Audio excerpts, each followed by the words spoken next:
हम आते हैं एक्सरसाइज चैप्टर 3 का एक्सरसाइज 3.3। इससे पहले मैंने देखा कि किसी भी linear equations and two variables को ग्राफिकली किस तरीके से सॉल्व करते हैं, ठीक है। और ग्राफ की हेल्प से किसी भी इक्वेशन को सॉल्व करने का तरीका, हालांकि सबका एक ही तरीका है, कुछ अलग नहीं था उसमें, क्योंकि उसमें मेनली हमें क्या है कि x या y को एलिमिनेट कर लेते थे और उससे हमने पॉइंट्स फाइंड आउट किया था और फिर ग्राफ पेपर ड्रॉ से प्लॉट करना होता है। तो आई होप कि आपने कर लिया होगा अभी तक। और हम आते हैं एक्सरसाइज 3.3 जिसमें हम इक्वेशंस को सॉल्व करेंगे बाय सब्स्टिट्यूशन मेथड, ठीक है बच्चों। तो चलिए मैं इसका एक तरीका बता देता हूँ। इस तरीके से आप किसी भी क्वेश्चंस को सब्स्टिट्यूशन मेथड से आप कर सकते हैं, ओके। तो कॉपी और पेन निकालें और नोट डाउन करना स्टार्ट करें। एक्सरसाइज 3.3। जैसे मैं बच्चों एक एग्जांपल देता हूं, ठीक है। कोई सा भी दो इक्वेशन उठा लेते हैं और उस इक्वेशंस को हमें सब्स्टिट्यूशन मेथड से सॉल्व करना है। हालांकि मेथड इतना कॉम्प्लेक्स नहीं है, काफी सिंपल है, लेकिन ऑलमोस्ट जितने भी इक्वेशंस होती हैं वो ऑलमोस्ट एलिमिनेशन मेथड से सॉल्व करना ज़्यादा आसान होता है। तो पहले हम सब्स्टिट्यूशन पे कंसीडर कर लेते हैं और उसके बाद हम आएंगे एलिमिनेशन मेथड पर, ओके बच्चों। तो चलिए, तो एक इक्वेशन लेते हैं हम, x प्लस 2y, एक सिंपल सा इक्वेशन ले लेते हैं। x plus 2y is equal to 5 and x minus y is equal to 10, ठीक है।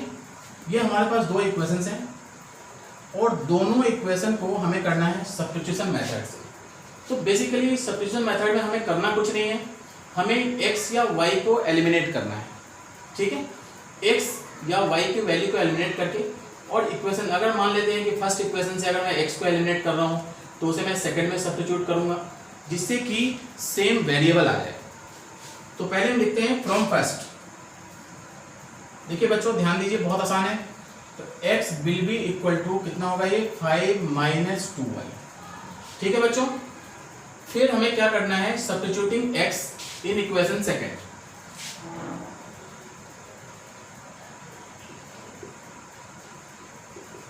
Substituting x in equation second. अब ये सोच रहे होंगे कि फर्स्ट में क्या, अरे फर्स्ट है तो हमने x को एलिमिनेट किया है और फिर वापस हम अगर x की वैल्यू को अगर इक्वेशन फर्स्ट में सब्स्टिट्यूट करेंगे तो वापस यही रिजल्ट आ जाएगा हमारा। तो ऐसा नहीं है, हम फर्स्ट से क्या करते हैं, x को एलिमिनेट करके सेकंड में सब्स्टिट्यूट करेंगे। तो इसकी वैल्यू क्या आएगी, देखिए x की जगह पर मैं लिखूंगा 5 minus 2y minus y will be equal to 10, ठीक है बच्चों। तो ये वैल्यू आ जाएगी 5 minus 2y minus y that is 3y is equal to 10 minus 3y will be equal to 10 minus 5 minus 3y is equal to 5 and then y की value कितनी आ जाएगी बच्चों, माइनस 5/3, ठीक है। अब क्या करेंगे, y को उठा करके इसमें डाल दीजिए तो x की वैल्यू आ जाएगी, x क्या है हमारा 5 माइनस 2y, 5 माइनस y की वैल्यू कितनी है बच्चों, माइनस 5/3। तो y की जगह पर लिखेंगे माइनस 5/3। अब देखिए ये माइनस और ये माइनस क्या हो जाएंगे, प्लस। तो ये आ जाएगा 5 प्लस 2 5 या 10/3, 3 5 या 15 प्लस 10/3 दैट इज 25/3। तो इस तरीके से एक्सरसाइज 3.3 के किसी भी क्वेश्चंस को आप कर पाएंगे। अगर आपको ये तरीका समझ में आ गया तो आप आसानी से कर सकते हैं। हाँ तो बच्चों अब हम आते हैं एक्सरसाइज 3.3 के क्वेश्चन फर्स्ट का सेकंड पार्ट। हालांकि फर्स्ट पार्ट मैंने इसलिए नहीं किया है क्योंकि काफ़ी आसान था, अभी जस्ट बताया मैंने। फर्स्ट पार्ट में सिर्फ दिया हुआ है x plus y is equal to 14 और x minus y is equal to 4, तो इसे आप आसानी से खुद भी कर सकते हैं। लेकिन बच्चों को जो अधिकतर प्रॉब्लम होती है, जैसे कोई फ्रैक्शनल कोई क्वांटिटीज हो या कोई फ्रैक्शनल न्यूमेरिकल वैल्यू हो, तो उसमें बच्चों को डिफिकल्टी होती है। इसलिए मैं इस क्वेश्चन को कर रहा हूँ क्योंकि बच्चे सीधा ये पूछ बैठते हैं कि सर ये तो अपॉन में दिया हुआ है, इसे कैसे करेंगे। तो अपॉन में दिया हुआ है, इसमें कंफ्यूजन हो जाती है। तो हम क्या करेंगे, ये जो अपॉन वाला जो टर्म है इसको मैं एक सिंपल इस फॉर्म में लिखने की कोशिश करूंगा, एक लीनियर फॉर्म में। तो इक्वेशन सेकंड को मैं इस तरीके से लिख रहा हूँ बच्चों, 3 और 2 का एलसीएम कितना आ जाएगा, 6, ठीक है। 3 2 जा that is 2x and then plus 2 3 जा that is 3t is equal to 6 और 6 को उधर ले जाइए बाय क्रॉस मल्टीप्लिकेशन। तो हमारा देखिए लीनियर फॉर्म में एक इक्वेशन आ जाता है। ठीक है, मान लेते हैं इक्वेशन थर्ड है ये। अब फर्स्ट और थर्ड को आप सॉल्व कर सकते हैं ठीक उसी तरीके से जैसे मैंने अभी किया है। फ्रॉम फर्स्ट से क्या करेंगे, x को एलिमिनेट कर लेते हैं, x या t दोनों में से किसी को भी एलिमिनेट कर सकते हैं आप, राइट। तो फ्रॉम फर्स्ट से क्या आ जाएगा, x will be equal to 3 plus t।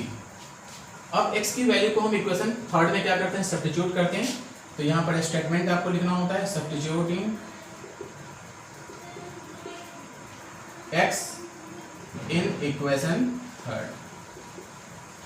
Okay, तो देखिए थर्ड इक्वेशन क्या है हमारे पास, फिर से मैं लिख रहा हूँ 2x plus 3t is equal to 36। x की वैल्यू क्या है बच्चों, 3 प्लस t। जैसे ही मैं सब्स्टिट्यूट इस वैल्यू को करूंगा x की, तो एक सिंगल वेरिएबल में आ जाता है।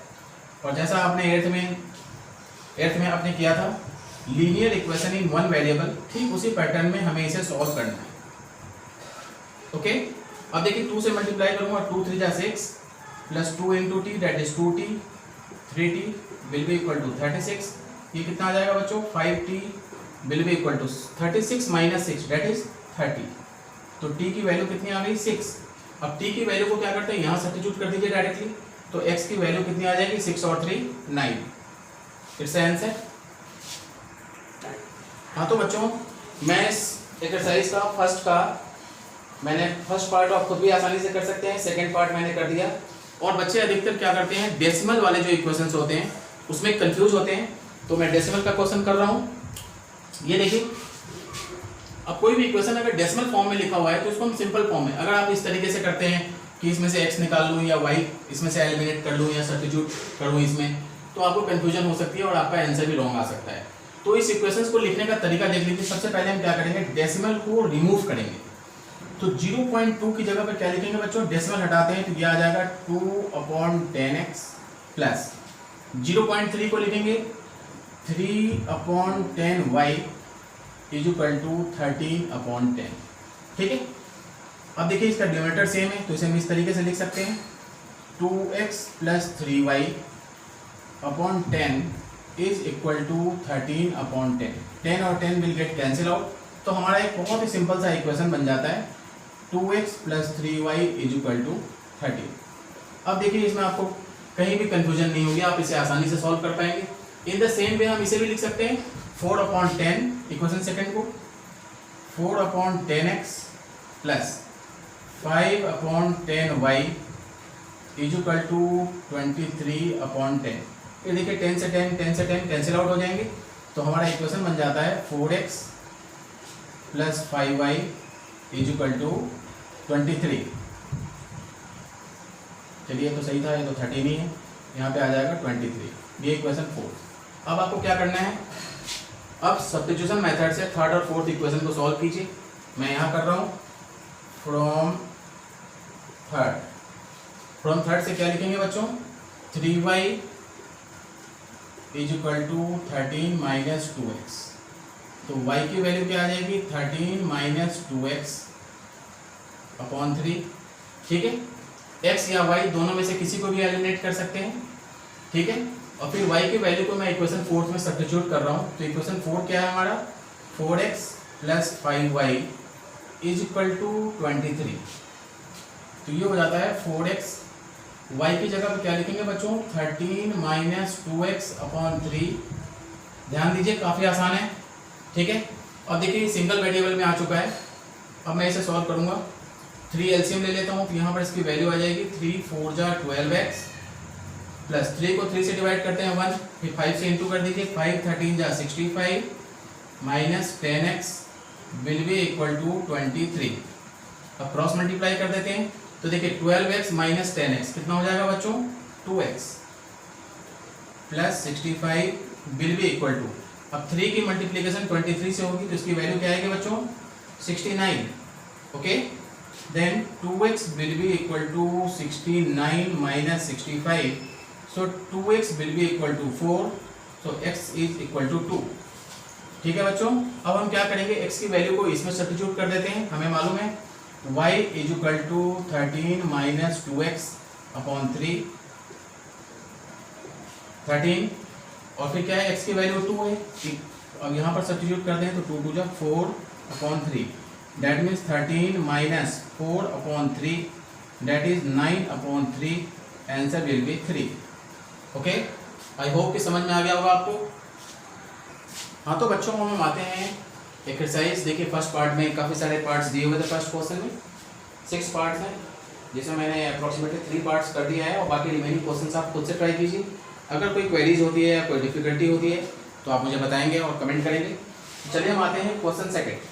क्वेश्चन सेकंड में देखिए इसमें करना क्या है, ये दो इक्वेशंस दिए हुए हैं 2x + 3y = 11, 2x - 4y = -24। इसे हम क्या करेंगे, सब्स्टिट्यूशन मेथड से x और y की वैल्यू निकालेंगे। और तीसरा इक्वेशन दिया हुआ है y = mx + 3। x और y की वैल्यू को जब हम इसमें सब्स्टिट्यूट करते हैं तो m की वैल्यू आ जाएगी। ठीक है, हमें m फाइंड आउट करना है और एग्जाम के पॉइंट ऑफ व्यू से दिस इज वेरी इंपॉर्टेंट। तो चलिए फ्रॉम फर्स्ट सेम वही तरीका, सब कुछ वही। 2x = क्या लिखेंगे, 11 - 3y। तो x की वैल्यू कितनी हो जाएगी बच्चों, 11 - 3y/2। फिर क्या करते हैं, x की वैल्यू को इक्वेशन सेकंड में सब्स्टिट्यूट करेंगे। तो देखिए 2x की जगह पे मैं डायरेक्ट लिख रहा हूँ, x की जगह पे क्या लिखेंगे, 11 - 3y/2 -4y = -24। ठीक है बच्चों, 2 से 2 यहाँ पर कैंसिल आउट कर सकते हैं, तो इसकी वैल्यू आ जाएगी 11 - 3 - 4 दैट इज -7y = -24 -7y = -24 -11। तो ये आ जाएगा -7y = -35, minus minus will get cancel out, y की वैल्यू कितनी आ जाएगी, 5। ठीक है बच्चों, और हम क्या करते हैं, y की वैल्यू को यहाँ पर सब्स्टिट्यूट करेंगे इस इक्वेशन में। तो क्या था ये, x = 11 - 3y, तो y की जगह पे क्या रखेंगे, 5। तो 11 3 5 जा 15/2, अब कितनी आ जाएगी इसकी वैल्यू, -4/2 दैट इज -2। अब x की वैल्यू कितनी है बच्चों, -2, और y की वैल्यू कितनी है, 5 है। तो x और y की वैल्यू को मैं यहाँ पर सब्स्टिट्यूट कर रहा हूँ, y इज 5 और m हमें फाइंड करना है, और x की वैल्यू कितनी है, -2 + 3। पहले मैं 3 को इधर की तरफ ले आऊँगा तो इसकी वैल्यू हो जाएगी 2, 5 - 3 m × -2 को नीचे ले जाते हैं तो ये आ जाएगा -1। आई होप यही आंसर है।